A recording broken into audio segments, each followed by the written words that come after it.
Hi guys! Welcome back to my channel. So it's me again, Ibinget Grace. Taga-Benguet kayo po. Ibinget Grace. So for today's vlog, I will reveal to you my #1 cooperative, AdTemco. Dahil dito rin po tayo nagtatrabaho and of course, dito ko rin po na-appreciate talaga ang cooperatives. So sino si AdTemco? Kung hindi nyo pa po kilala si AdTemco, meron po silang YouTube channel.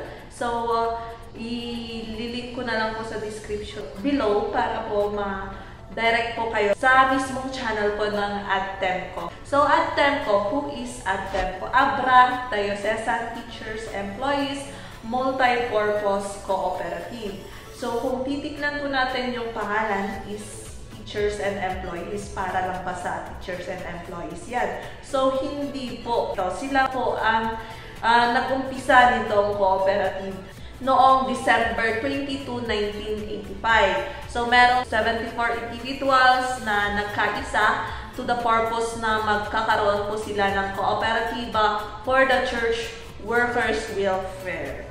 Yung pangalan po niya noon is AdTeco, Abra Diocesan Teachers and Employees Credit Cooperative. Pero kung gusto nyo pa pong malaman yung history talaga, then punta lang po kayo sa YouTube channel ng AdTemco. Ang area of operation ng AdTemco is Luzon Wide, CAR, Region 1, 2, and 3. Number 5 na billionaire na cooperative dito sa Cordillera Administrative Region. Meron na po siyang 37 years of existence. Meron po silang 14 branches.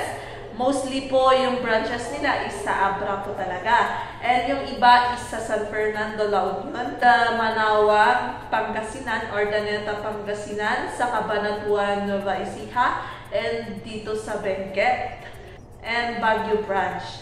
Meron na po siyang 3 satellite offices sa Bontoc, Bugias, and dito sa Baguio. Now, kung finances naman ang pag-uusapan, sabi nga ng iba, hindi naman nakikita sa tinagal ng isang kooperatiba kung hindi yan malulugi or hindi. Makikita rin naman natin yan sa finances. Financial statement po ng cooperative. Sabi nga din ni Warren Buffett, accounting is the language of business. If you do not know the language, it's hard to tell if the business has integrity. So, accounting po talaga ang pinakamahalaga sa isang business or sa isang kooperatiba. Overall financial status as of December 2022, meron na pong asset si AdTemco na 2.4 billion and a net worth of 980 million with a dividends of 6 to 8% for the past 5 years. And meron po silang patronage refund na 10%. So, malaki-laki na rin po, di ba? Meron po akong nagawang video about patronage refund, kung ano nga ba yun, and tungkol po sa dividends. Bilang pasasalamat po ay talaga gusto ko rin i-share sa inyo ang kagandahan ni AdTemco na cooperative. Marami na po talagang natulungan din si AdTemco, hindi lang po dito sa Baguio and Benguet.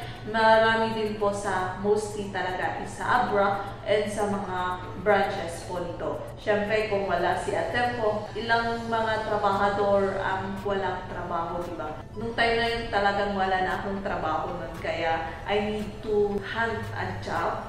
And dito naman ako napadpad. And talaga siguro dito rin talaga ang nilagay ng Diyos sa akin para mas makita ko and ma-appreciate ko din yung kagandahan ng AdTemco. Yun din po yung i-share natin sa iba. Kagaya po ngayon, yun din po ang i-share ko sa inyo. So in my next video, dun po natin pag-usapan kung paano po mag-member kay AdTemco. So yan lang po muna for today's vlog. This video, if this channel helps you, please do like and subscribe. So once again, this is Ibinget Grace. Hey, sharing is caring. Bye. See you.